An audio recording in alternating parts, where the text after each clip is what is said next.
Good evening, नमस्कार साथियों।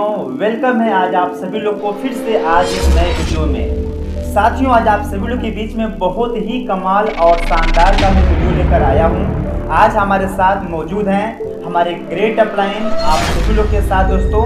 तो आज मैं अपने अपलाइन से बहुत सारी डिस्कशन करने वाला हूं। तो सबसे पहले सर बहुत बहुत आपका शुक्रिया हमारे साथ समय देने के लिए। और साथियों, आज की जो मेरी वीडियो है बहुत ही महत्वपूर्ण, बहुत ही इम्पोर्टेंट वीडियो होने वाली है, क्योंकि आज की वीडियो में दोस्तों आज मैं बहुत सारी डिस्कशन इस वीडियो में करने वाला हूं। तो आइए दोस्तों, ज़्यादा समय न लेते हुए आज की वीडियो को हम शुरुआत करते हैं। तो सर सबसे पहला चीज़ मैं आपसे ये बात करने वाला हूँ। आज मैं सर आपसे ये पूछने वाला हूँ कि आपके साथ मैंने आज से कुछ साल पीछे काम को शुरुआत किया था, और हर एक चीज़ आज मेरे लाइफ में जो भी अपडेट हुआ है लगभग सारी चीज़ उसमें मैंने आपसे सीखा है। तो मैं आपसे पूछना चाहूँगा सर कि आप इस डायरेक्ट सेलिंग के अंदर में आज लॉन्ग टाइम से काम कर रहे हैं, और आज मैं चाहूँगा कि आप सर अपना पूरा एक्सपीरियंस आज शेयर करें। इस बिजनेस को आपने शुरुआत कैसे किया था और क्या आपकी ज़िंदगी का जर्नी रहा sir? Thank you Ravinder sir. Thank you so much sir. सबसे पहले सभी दोस्तों को मैं नमस्कार। दोस्तों, मेरा नाम धर्मेंद्र है और मैं डिस्ट्रिक्ट मऊ, स्टेट उत्तर प्रदेश से बिलोंग करता हूँ। बिल्कुल ठीक कहें रविंदर जी ने कि अगर मैं बात करूँ डायरेक्ट सेल इंडस्ट्री में, तो हमें इस इंडस्ट्री में आए हुए लगभग 8 साल हो गया। मैं इस बिज़नेस में आने से पहले साथियों मैं बंगाल में इलेक्ट्रिशियन का काम करता था, और डायरेक्ट सेलिंग इंडस्ट्री में मुझे आप ही की तरह एक अनजान व्यक्ति के द्वारा इस इंडस्ट्री में आने का मौका मिला था। मैं इस बिज़नेस में मुझे नहीं पता था कि डायरेक्ट सेलिंग क्या इंडस्ट्री होती है, डायरेक्ट सेलिंग कोई बिजनेस होता है। मैं इस बिज़नेस को बाई चांस करने के लिए आया था। मुझे एक अनजान व्यक्ति ने मुझे इस बिज़नेस में लेकर आए थे।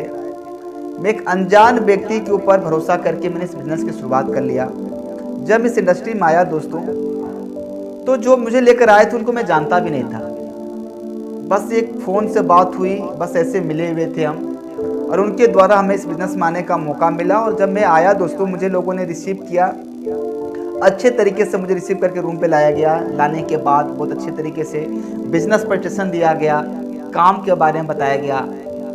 लोग सब नए थे, काम मेरे लिए नया था, जगह मेरे लिए नई थी, पर जब मैं लोगों से मिला तो मुझे लगा ही नहीं कि मैं उनसे पहली बार मिल रहा हूँ। इतने कमाल का एनर्जेटिक, इतना पॉजिटिव ऑरा था उन लोगों का दोस्तों, जिनसे मिलने के बाद लगा कि ये सब अपने ही लोग हैं। और जब मैं आया और आने के बाद सिस्टम को समझा, ट्रेनिंग को लिया, और ट्रेनिंग लेके धीरे धीरे मैं काम करना चालू किया रविंदर जी। सर इस बिजनेस के अंदर में सर ऐसा आपने क्या देखा जो आपका डिसीजन हुआ कि यस इस काम को मैं करूँ? Thank you. अगर मैं अपने सभी दोस्तों को बताऊं तो जब मैं पहली बार ये जाना था कि मुझे यहाँ पे टीम बनाना है, इस बिजनेस में मुझे टीम बना के काम करना धर्मेंद्र सर, तो मैं ना कसम खा लिया था कि मैं सारा काम करूँगा। मैं कहीं मजदूरी कर लूँगा, कहीं पे जाके नौकरी कर लूँगा, पर ये बिजनेस मैं नहीं कर पाऊँगा। पर मेरी अपलाइन ने बोला, धर्मेंद्र जिस काम को तुम कर रहे हो ना, ये कोई नया काम नहीं है। हर जगह पे लोग टीम बना के काम करते हैं, हर जगह पे लोग जिस काम को आप करने आए हो, बस फर्क है कि आज तुम समझ गए हो। हर जगह पे लोग काम करते हैं, बस फर्क क्या धर्मेंद्र, इसके पहले भी हम टीम बनाते थे पर पता नहीं था। कहीं घूमने गए तो टीम बना के, कुछ खाने गए तो टीम बना के, क्रिकेट खेलने गए तो टीम बना के, कहीं पर भी स्कूल गए तो टीम बना के। तो जब इस आया यहाँ पे आने के बाद मेरी अपलाइन इस बिजनेस के बारे में बताया रविंदर सर, तो डायरेक्ट सेलिंग की पहली बात तो उम्र छोटी थी, उम्र भी छोटी थी, इस बिज़नेस के बारे में मैं इतना जानता भी नहीं था। तो जब मेरी अपलाइन इस बिज़नेस के बारे में बताया, धर्मेंद्र तुम काम को मत करना, तुम मत कर काम को, तुम पहले अच्छा से ट्रेनिंग क्लास को सीखो। मेरी अपलाइन ने नौकरी बिजनेस मंत्र बताया, डायरेक्ट सेलिंग का फ्यूचर बताया, और मुझे कौन सी बातें रविंद्र सर रोकी मैं आपको बताता हूँ। जब मेरी अपलाइन ने इस काम के बारे में बताया ना, तो मुझे कहानी सुनाई। वो कहानी मुझे आज भी याद है। मेरी अपलाइन ने बोला, धर्मेंद्र क्या तेरे सपने हैं? मैंने बोला यस सर, सबके सपने होते हैं। मेरा प्लान था कि तू अमीर बनना चाहता है, तू बहुत सारा पैसा कमाना चाहता है, गाड़ी खरीदना चाहता है, गरीबी दूर करना चाहता है, क्योंकि मेरी अपलाइन ने मेरे बारे में जान चुकी थी कि बहुत पुअर फैमिली से बिलोंग करता है। मेरी अपलाइन ने बोला, धर्मेंद्र जो तेरे सपने हैं तू कॉपी पे लिख, और लिख कर बता कि इस इंडस्ट्री के अलावा तेरे वो सारे सपने कहाँ से पूरे होंगे। कोई ऐसी जगह बता जहाँ से तेरे सपने पूरे हो सकते हैं। तो मैं दोस्तों बता देना चाहता हूँ कि मैंने महाराष्ट्र में 2 साल काम किया था, उड़ीसा में मैंने काम किया था, 8-9 हज़ार रुपया मिला करता था मुझे। तो मैंने बोला सर कि लाखों कमाना, गाड़ी खरीदना ये तो सिर्फ सपने की बात है, कभी पूरी नहीं हो जाएंगे। पर मेरी अपलाइन ने बोला धर्मेंद्र ये वो इंडस्ट्री है जहाँ से लोग खाकपति से लाखपति और रोडपति से करोड़पति बने हैं, मैं तो इसको भरोसा दिलाता हूँ। और रविंद्र सर लोगों ने मुझे बताया और बताने के बाद मुझे अपलाइन एक कहानी सुनाई, बड़ी कमाल की कहानी राम बजाज की। राम बजाज की कहानी में सर ये बता रहे थे ना कि इनकम भी 2 तरीके की होती है। एक तो इनकम वो होती है जो हम मेहनत कर रहे हैं, किसी कंपनी किसी फैक्ट्री में काम कर रहे हैं, महीने का 10-15 हज़ार कमा रहे हैं। और एक इनकम वो होती है जो बजाज करते हैं, लोगों के साथ मिलके काम करते हैं, अपने टाइम को मल्टीप्लाई करते हैं और टाइम मल्टीप्लाई करके अपने इनकम को लोगों के टाइम से मल्टीप्लाई करके अपने इनकम को बड़ा करते हैं। और बजाज साहब इस दुनिया में नहीं भी रहेंगे तो भी उनके पैसे आएंगे, क्योंकि लोग उनके लिए काम कर रहे हैं।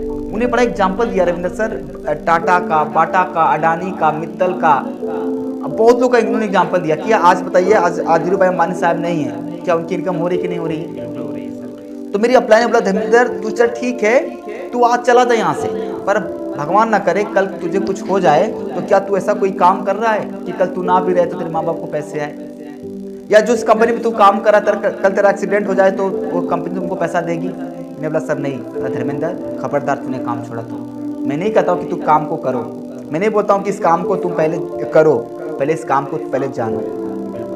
और ये चीज़ें देख कर रविंद्र सर मैंने फाइनली काम की शुरुआत कर लिया था। Thank you so much sir, बहुत ही कमाल का सर आपने बताया। अगली चीज़ सर मैं आपसे ये पूछना चाहूँगा कि सर इस बिजनेस को जब आप शुरुआत किए थे सबसे ज़्यादा परेशानी आपको किन लोगों से आई थी और क्या चीज़ों में आई थी? ग्रेट। जब मैं इस काम को पहले तो मैं करना नहीं चाह रहा था, फिर मेरी अपलाइन ने इस काम के बारे में बताया और जब मेरी अपलाइन ने इस बिजनेस की ताकत बताया तो मैं इस काम को करना शुरू किया। मेरी अपलाइन ने बोली कि धर्मेंद्र 100 की लिस्ट बनाओ, और मैं अपने दोस्तों को बताना चाहूँगा कि रविंद्र सर 94% लोग, 94% लोग इस काम को क्विट कर देते हैं 4 लोगों से मिलने के बाद। 94% की बात कर रहा हूँ, 94% लोग 4 लोगों तक पहुँचते नहीं, 4 लोग की ना नहीं सुनते और इस बिजनेस को क्विट कर देते हैं। मेरी अपलाइन ने बोली कि धर्मेंद्र सबसे पहले तो 100 लोगों की लिस्ट बना। मैंने अच्छा काम किया कि मैंने अपने अपलाइन की बात मान के 100 लोग की लिस्ट बनाई। 100 लोग की लिस्ट बनाई। मेरी अपलाइन ने बोला धर्मेंद्र इनमें से कुछ लोग को छांटना है, कुछ लोग को छांटना है और उनको इस बिजनेस को ऑफर करना है। और मैं रविंद्र सर सच बताऊं कि मैं जब इस बिजनेस को मैं ऑफर करना चाहा तो सबसे पहले मैं इस बिजनेस को उन लोगों को ऑफर कर रहा था और इस नज़रिया से कर रहा था कि चलो वो आ गए और अगर वो कर लिए तो ठीक है, वरना मेरा तो प्रोडक्ट मिल गया है, बन गया तो भी ठीक है, नहीं बना तो कोई बात नहीं, करके देख लेते हैं एक बार। यानी तुक्का मार रहा था सर, और एक कॉन्फिडेंस था कि यार वो किसी तरीके से आ जाए, किसी तरीके से आ जाए। और बिलीव मी मैंने 7-8 लोगों को मौका दिया कि आजा भाई, मैंने काम की शुरुआत किया, तू भी कर, हम दोनों मिलकर पैसे कमाएंगे। और 7-8 लोगों में से किसी ने मेरे साथ काम करना नहीं चाहा। मुझे लगा कि ये बिजनेस कुछ लोगों का है जिनका लक साथ देता है, किस्मत साथ दे देती है, उनके लिए बिजनेस है जिनका किस्मत साथ देती है। और 7-8 लोगों ने मना किया और कुछ ऐसे नहीं, वो अलग अलग तरीके से मना कर रहे थे। अच्छा तू भी, यानी वो ये कह रहे थे कि तू भी फंस गया, या कुछ लोग ये कह के मना कर रहे थे कि तू पहले कमा ले फिर हम आएंगे। कुछ लोग कहते हैं कि अच्छा तू पहले पैसे कमा ले, तू पहले सफल हो जा। और वो लोग की बातें कर रहा हूँ जिनसे मेरा अच्छा रिलेशन था, जो अपने थे, जो अपने खास लोग थे। तो मेरी अपलाइन ने बड़ी अच्छी बात बोली, धर्मेंद्र कि जिस बिजनेस को तुम कर रहे हो इसमें अपनों में छिपे गैर और गैरों में छिपे अपने की पता चल जाती है। और मेरी अपलाइन ने बोला कि धर्मेंद्र कभी घबराना मत, हर जगह पे एक औसत का नियम है, हर जगह पे औसत के नियम से तू काम करना, तुम्हारी कामयाबी जरूर मिलेगी। और मैं उसी क्रम में मैंने आपको फिर फ़ोन किया। जब मैंने आपको फ़ोन किया फिर आप आए और फिर हम दोनों ने मिलकर काम करना चालू किया। और फिर क्या, फिर ऊपर वाला साथ देते गए और हम आगे बढ़ते गए। बिल्कुल सर, वंडरफुल सर। जब सर ये बातें आप कर रहे हैं तो मुझे वो सब बातें याद आ रही हैं आज से कुछ साल पीछे जो हम लोगों ने काम को शुरुआत किया था। बिल्कुल सर, बहुत ही अच्छा आपने बताया। सर अगली चीज़ मैं आपसे ये पूछने वाला हूँ जो बहुत इम्पोर्टेंट अहम चीज़ें हैं कि सर आज के डेट में सर ये हम कैसे पहचाने किसी भी कंपनी के बारे में अगर हमको जानना हो तो हम कैसे पता करेंगे कि कंपनी लीगल है कि अनलीगल है? इसको चेक करने के लिए हम उसके कौन से पार्ट को हम चेक करेंगे? बहुत अच्छा सवाल आपका है। डायरेक्ट सेलिंग बदनामी इसीलिए हुआ है। बिल्कुल सर। डायरेक्ट सेलिंग बदनाम इसलिए हो गया रविंद्र सर ने कि आज कंपनियां, हजारों कंपनियां खुल गई हैं और वो खुलने से पहले बंद करने की दूर से आती है। और हमारे देश के लोग बड़े भोले वाले हैं, इस चीज़ों को समझ नहीं पाते हैं, वो शॉर्टकट तरीके से पैसा कमाना चाहते हैं। तो मैं अपने दोस्तों को बताना चाहूँगा, साथियों को, कि किसी कंपनी की अगर पहचान करना है तो आप उस कंपनी का 2-3 चीज़ चेक कर लेंगे तो आपको समझ में आ जाएगी। पहला चीज़ आप चेक करें कि उस कंपनी को जो चला रहे हैं लोग, उस कंपनी को जो प्रमोट कर रहे हैं, जो डायरेक्टर एमडी लोग हैं, उनका पर्सनल बैकग्राउंड क्या है, या फिर इस इंडस्ट्री को लेकर उनका क्या बैकग्राउंड है। क्या उनका बैकग्राउंड डायरेक्ट सेलिंग को लेकर सही है, उनको इस इंडस्ट्री का नॉलेज है। अगर हमारे कंपनी के प्रमोटर अच्छे हैं तो दूसरा चीज, उस कंपनी का प्लान देखो, बिजनेस प्लान कैसा, क्योंकि सारा सारा खेल वहीं पे है। पूरी दुनिया पैसे की, बिल्कुल, वहाँ कैसे पैसे डिस्ट्रीब्यूट कर रही है। जब बिजनेस प्लान अच्छा है, कमीशन बेस अच्छा हमको लगता है, तब तीसरा देखिए कि उस कंपनी का जो प्रोडक्ट है, जो हम प्राइस वैल्यू है कि नहीं है। मैं आपको बता दूं Ravinder sir, direct selling company में बहुत ऐसी कंपनियां जिसके प्रोडक्ट बड़े महंगे हैं। और मैं ऐसी कंपनी की बात कर रहा हूँ जिसकी कलम की बात करूँ, एक पेन की बात करूँ तो 1400 रुपये की पेन है। मैंने कुछ लोगों से मिला, बोला कि जो 1400 रुपये की पेन, उस पेन में ऐसा क्या आया, 5 रुपये की पेन मिलती है, 10 की पेन मिल रही है। तो उसने बोला कि नहीं, जो पेन है जो 1200-1500 की ना, वो मंदिर में पूजा करके आती है। तो मैं अपने दोस्तों को बताना चाहूँगा कि अगर प्रोडक्ट जो कंपनी जो दे रही है आपको, अगर प्राइस के वैल्यू के लेवल है तब तो ठीक है। अगर ये 3 चीज़ सही है, कंपनी के प्रमोटर, कंपनी का प्लान, कंपनी का प्रोडक्ट, तो फिर आप उस कंपनी को चॉइस कर सकते हैं। जो कंपनी पैसे के बदले में आपको प्रोडक्ट दे रही है तो कंपनी नहीं करेगी। वंडरफुल सर, बहुत ही तरीके से आपने बताया। यानी सर किसी भी कंपनी के बारे में अगर हमको आगना है, चेक करना है, तो उसकी हम 3 चीज़ चेक करने चाहिए। बिल्कुल, प्रमोटर, उसके प्लान क्या है और उसके प्रोडक्ट क्या है। बिल्कुल, thank you so much sir. अगली चीज़ है सर कि इस बिजनेस में सर, डायरेक्ट सेलिंग बिजनेस में कामयाब होने के लिए एजुकेशन यानी सर ट्रेनिंग कितना ज़्यादा इम्पोर्टेंट है sir. Very good Ravindra sir. इसमें मैं एक चीज़ बता दूँ आपको, मैं जब इस कंपनी का पहला लेवल अचीव किया था सर, मैं बहुत जल्द, मैं मार्च में ज्वाइनिंग किया, मैं अप्रैल में पीडी बन गया, मेरी अच्छी खासी टीम बन गई। मैं बैक टू बैक मार्च में आया, अप्रैल में मैं पीडी बना, मई में मैं बहुत जल्दी ईडी बन गया था। मेरी 17-18 की टीम बन गई। मुझे लगा आई नो, मुझे सब कुछ पता है। मैं ईडी बनने के बाद जैसे 15-20 की टीम बन गई तो मैंने सीखना बंद कर दिया। मैं अपना पर्सनल अनुभव बता रहा हूँ। मैं 15-20 की टीम बन गई, मुझे लगा कि यार मेरा तो हो गया। और मैं जब सीखना बंद कर दिया रविंद्र सर, अपने प्लान की बात मानना बंद कर दिया, तो मेरी टीम धीरे धीरे जाने लगी। मैं समझ नहीं पाया कि आखिर ऐसा क्यों हो रहा है।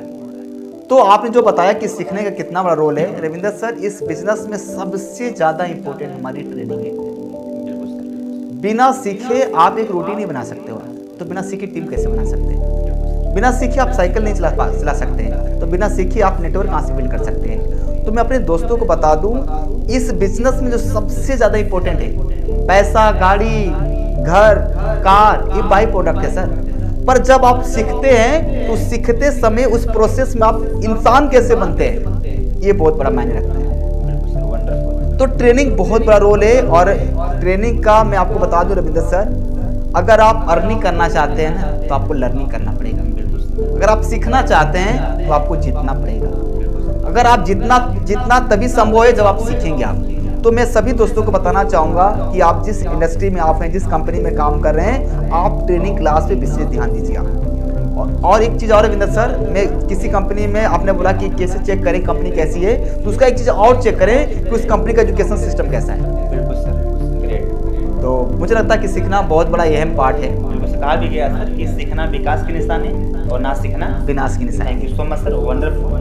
सर अगली चीज़ मैं सर आपसे बोलना चाहूँगा कि सर अगर हमें अपनी ज़िंदगी में एक अच्छा, एक शानदार, अगर हमें डाउनलाइन बनना है, तो सर हमारे पास क्या हुनर होना चाहिए, क्या चीज़ें होनी चाहिए। वेरी गुड, बहुत अच्छा सवाल आपका। जी सर। अगर एक अच्छा डाउनलाइन बनना है रविंदर सर, तो मुझे लगता है एक अच्छा डाउनलाइन बनने के लिए सबसे ज़्यादा इंपॉर्टेंट है बी रिस्पॉन्सिबल, कि आप कितने जिम्मेदार हैं।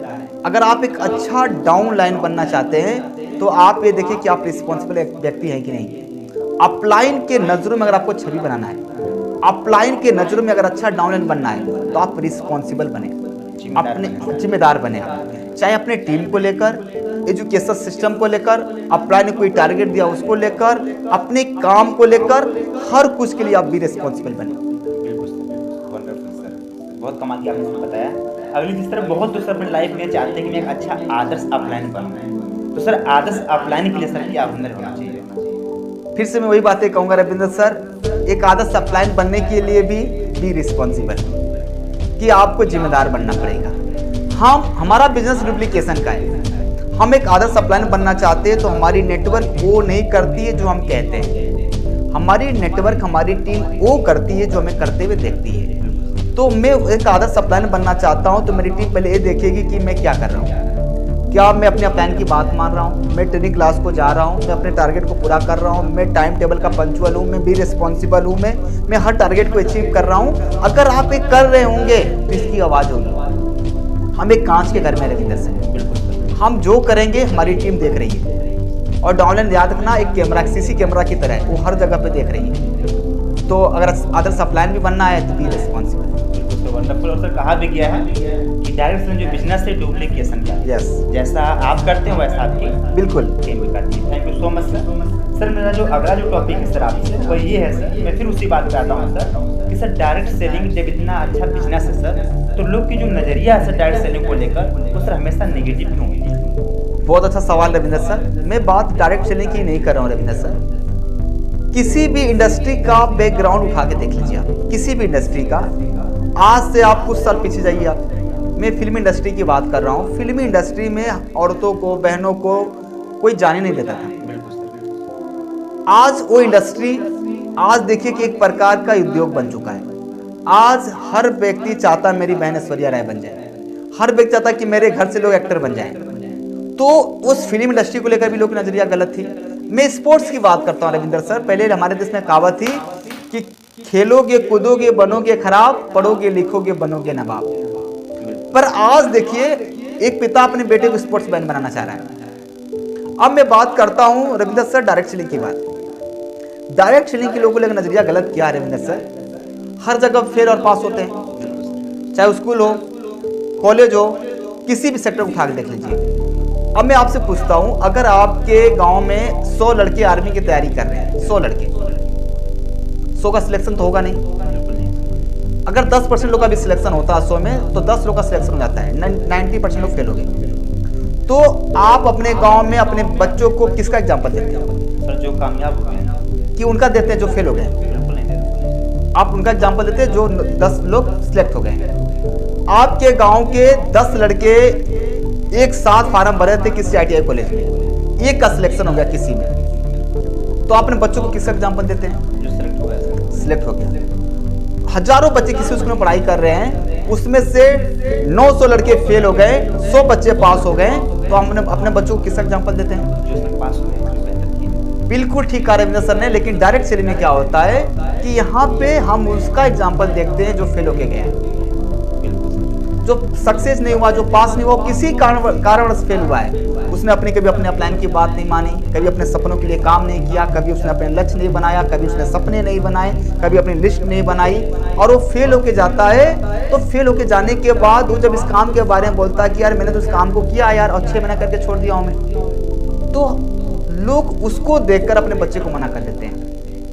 तो मैं अभी सभी साथियों को ये कहना चाहूँगा, हर जगह फेल और पास होता है। डायरेक्ट सेलिंग रविंदर सर इसलिए बदनाम है क्योंकि आज भी हमारी इंडस्ट्री भारत में नवजात शिशु की तरह। पर मैं अपने दोस्तों को बता देना चाहता हूँ, डायरेक्ट सेलिंग आज लोगों को जरूरी नहीं है।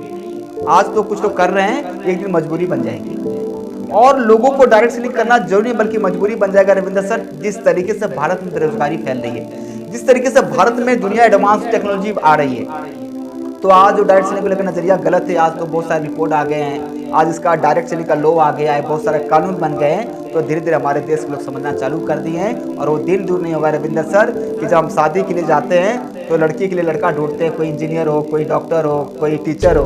वो दिन दूर नहीं होगा, लोग अपनी बेटी और अपने बहन के लिए लड़का ढूंढेंगे, कोई डायरेक्ट सेलर हो। क्यों? क्योंकि उसके पास टाइम फ्रीडम भी होगा, मनी फ्रीडम होगा, और कमाल की लाइफ स्टाइल भी होगा। वंडरफुल सर, बिल्कुल बहुत अच्छा सर आपने जवाब दिया सर। और एक चीज़ सर मैं यहाँ पर और बोलना चाहूँगा कि सर हमें लोग की बातों में आने से पहले हमें ये चेक करना चाहिए कि आज हमारे भारत देश में सबसे ज्यादा जो परसेंटेज है सर वो फेल का है। बिल्कुल। तो सिंपल सी बात है, हमारी मुलाकात ज्यादा किससे होगी? फेलियर लोग से होगी। फेलियर से। देखिए हमें खुद पे भरोसा करना होगा, खुद चेक करना होगा चीजों को। बिल्कुल। Wonderful sir, thank you so much sir. मैं आपके माध्यम से बहुत बेहतर से मैं सर लोगों को जानकारी दे पा रहा हूँ। सर जो अगली मेरी चीजें है सर आपके बीच में वो ये है सर कि अगर हमें अपने लाइफ में बेहतर करना है और हमेशा अपने लाइफ में अगर आगे बढ़ते जाना है तो इसके लिए सर हमारा क्या दिनचर्या होना चाहिए? क्योंकि सर होता क्या है कि लाइफ में सर लोग काम तो करते हैं, टारगेट तो बनाते हैं, लेकिन उसको सर हमेशा लोग कंटिन्यू नहीं रख पाता है। बहुत अच्छा आपका सवाल है रविंद्र सर। अगर मैं दिनचर्या की बात करूँ रविंद्र सर ना, तो उससे पहले मैं एक चीज़ और बताना चाहता हूँ मैं कि लोगों से काम कोई और नहीं करवाता है, लोगों से काम करवाते हैं उनके सपने। चाहे इंसान हो या जानवर, काम करने से दोनों कतराते हैं, पर हर इंसानों से काम करवाता उनका गोल। मैं बहुत दोस्तों से पूछता हूँ, बोलता हूँ कि आप क्या डायरेक्ट सेलिंग को एज ए फ्यूचर ले रहे हो, आप एज ए कैरियर? बोला बिल्कुल सर। क्या आप फुल टाइम कर रहे हो? बिल्कुल सर। मैंने उनसे अगला सवाल पूछा कि आपके पास गोल है? तो ब्लैंक हो जाते हैं। तो रविंद्र सर जब आपने दिनचर्या की बात किया तो दिनचर्या बिल्कुल आपने बहुत अच्छा सवाल किया। तो मैं उनमें एक चीज और ऐड करूंगा कि सबसे पहले अपना एक ड्रीम बनाइए। आप एक सपना बनाइए कि आपने डायरेक्ट सेलिंग को चुना किस लिए, आप इस बिजनेस को किस पर्पज से कर रहे हैं। आप घर चाहिए, आपको बहुत अच्छी लाइफ स्टाइल चाहिए, बैंक बैलेंस चाहिए। आप पहले एक ड्रीम बनाइए। आप ड्रीम बनाने के बाद अगली चीज रविंद्र सर जो दिनचर्या की बात कर रहे हैं आप, मैं दिनचर्या में एक चीज आपको ऐड करूंगा कि दिनचर्या में जब आप अर्ली मॉर्निंग उठते हैं ना, तो कल का काम आपके आज डायरी में लिखा होना चाहिए। हर चीजों की हर व्यक्ति अपने प्लानिंग किया हुआ है सर। देखिएगा आप ठंडी में चींटी नहीं नजर आती है, कहाँ जाती है? चींटी को भी पता है कि ठंड आ रही है, अपना अनाज अपने घर पे रख लो कि और जरूरत ना पड़े। बहुत ऐसी हमारे देश में चिड़िया हैं सर जो मौसम बदलते ही, गर्मी का आते ही चले जाती हैं विदेशों में। उनकी भी एक प्लानिंग है, हर जानवर की प्लानिंग है। हम इंसान हैं और इस बिजनेस में ग्रो करना चाहते हैं, हमारे पास भी एक प्लानिंग होना चाहिए। आप अगर इस बिजनेस में ग्रो करना चाहते हैं तो पहले आप कल क्या करने वाले हैं, आज अपना एक्शन प्लान बनाइए। क्या एक्शन प्लान बनाए आप? सबसे पहले कल क्या क्या करना है आप उसको लिखिए क्रमबद्ध तरीके से। कल मुझे कितना लोगों से मिलना है, कल कितना लोगों से मुझे अप्रोच करना है, कितने लोग की मेरी लिस्ट बनी हुई है, मेरा ट्रेनिंग क्लास कंप्लीट हो रहा कि नहीं हो रहा है, और नहीं पता है तो अपने अपलाइन के पास पूछो। 2 सवाल अपने आप से रोज करिए। आप इस बिजनेस में सफल बनना है तो पहले अपनी अपलाइन की बात मानिए और दूसरा रोज अपने अपलाइन से काम मांगिए। अगर अपने अपलाइन की बात मान लिया आपने और रोज अपने आप को फोन करके, अगर पास में तो जाके अपने अपलाइन से काम मांगिए, सर मुझे कल क्या करना है, और एक्शन प्लान लीजिए और रोज आप एक दिन करके जीतिए आप। और रोज आपने जितना चालू कर दिया तो सप्ताह, दिन से सप्ताह और सप्ताह से महीने और महीने साल बनते हैं सर। फिर मुझे लगता है कि इस बिजनेस में आपको बड़ा करने से कोई नहीं रुकेगा। Wonderful sir, thank you so much. बहुत सर आपने सारी चीज़ें बताया सर, और मैं उम्मीद करता हूँ कि अगर इन सारी चीज़ों पे अगर हमारे सभी व्यूवर्स काम करें तो लाइफ में बहुत बेहतर जाएंगे। और मैं चाहूँगा सर आज के वीडियो को एंड करने से पहले सर एक कोई फेवरेट आपकी लाइनें हो या फिर कोई शायरी हो तो हमारे साथ के बीच में जरूर आप सर शेयर करें। रविंद्र सर आपने कहा तो मैं यही कहूँगा कि जीत निश्चित हो तो कायर भी लड़ लेते हैं। कुछ लोग आते हैं और आने के बाद सोचते हैं कि यार मैं तो फेल हो गया, लगता है कि मेरे पास बहुत दिक्कतें आ रही है। तो मैं उनके लिए कहना चाहूँगा कि जीत निश्चित हो तो कायर भी लड़ लेते हैं। असली बहादुर वो होते हैं जो हारने के बाद भी मैदान छोड़ के नहीं भागते हैं। Thank you so much sir. साथियों जैसे कि आपने देखा आज हमारे ग्रेट अपलाइंस आज हमारे साथ बैठे हुए हैं, और सोचने की दोस्तों बात ये है कि एक समय था कि सर के माध्यम से मुझे भी डायरेक्ट सेलिंग में आने का मौका मिला था, जो सर के साथ मैं बैठ के इनके साथ में काम को सीखा करता था। और आज एक अच्छा डाउनलाइन होने की वजह से और लाइफ में एक अच्छा अपलाइन पाने की वजह से आज साथियों को मौका मिला है एक साथ बैठने का और चैनल पे आने का। तो मैं उम्मीद करता हूँ कि आप भी अपनी लाइफ में बहुत ही बेहतर करेंगे, और बहुत ही जल्द दोस्तों फिर से मिलते हैं आप लोग के बीच में एक नए वीडियो के साथ। बाकी thank you so much, thank you दोस्तों।